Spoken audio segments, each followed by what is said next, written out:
The Disney revival is over, and that's okay. To be frank, I think it ended a while ago, and we're currently in a new era of Disney animation, one with as many flops as successes, as sad as it is to say, but also one that is almost over itself. And there's a few reasons for all this. You see, when you look back at the previous eras, you will find some specific patterns in terms of length in years, number of films, recurring themes, and transitional periods for the studio itself. For one, no era has ever gone over 10 films except for the post-Renaissance, which has 11 thanks to Fantasia, with eras ranging from as short as 6 years to as long as 19 years. Remember, Disney didn't really start putting out yearly films until the Renaissance with The Little Mermaid in 1989. Secondly, many eras have also had a defining moment within the history of our planet, from World War II to the death of Walt Disney, and now, in my opinion, to the COVID-19 pandemic. And lastly, most eras have also had experimental ideas put forth by the studio, from the musical format in the Renaissance to 3D animation experimentation in the post-Renaissance, and now to theatrical releases of sequels, which, reminder, is actually a relatively new thing. So now, considering the objectively polarizing natures of the current economical, political, and social climates, which is also easily evidenced by the flip-flopping nature of Disney's current success rate, you have to wonder if we have perhaps now entered the third dark age of Disney. Again, looking back, the first two dark ages were apparent due to the near failure of the studio back during the Bronze Age, following the death of Walt Disney, and then their experimental era of the post-Renaissance, where the studio was struggling to find its new identity after its string of musical hits. Disney is losing more money now than they're historically used to, given their current failings with Marvel, Star Wars, Walt Disney Animation, and even some Pixar films. Heck, even Disney Plus as a service itself has been in the red for most of its existence. However, I don't think the title of the third dark age of Disney, or even something like the post-revival or the post-COVID era, suffice for this current age of Disney animation.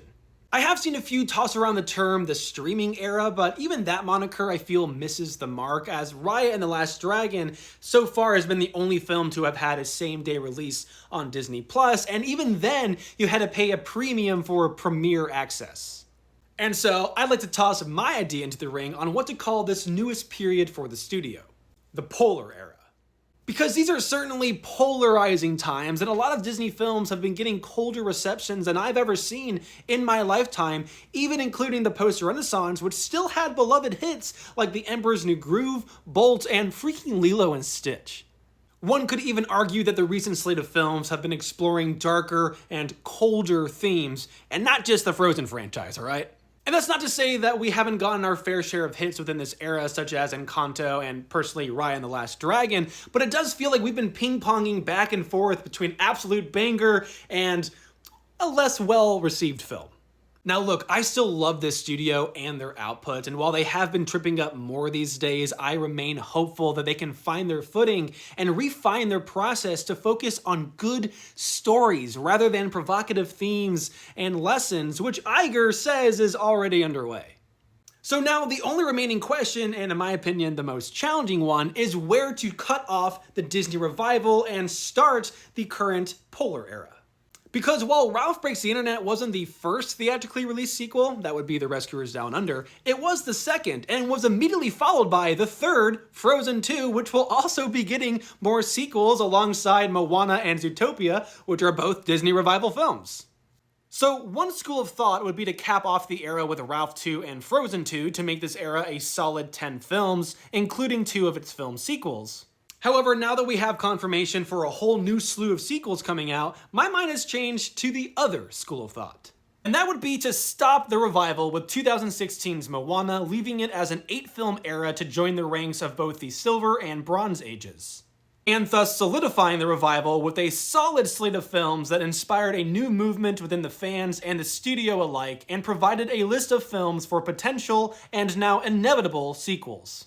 This would mean that Ralph 2 and Frozen 2 have already kicked off the Polar Era, which would currently consist of 6 films, including Raya and the Last Dragon, Encanto, Strange World, and Wish. And currently, the next 3 films on the docket for Disney Animation Studios are Moana 2, Zootopia 2, and Frozen 3. Now, I personally doubt that Frozen 4 would immediately follow Frozen 3 unless they wanted to do a 2-film event of sorts, which might resort to its placement in the following era.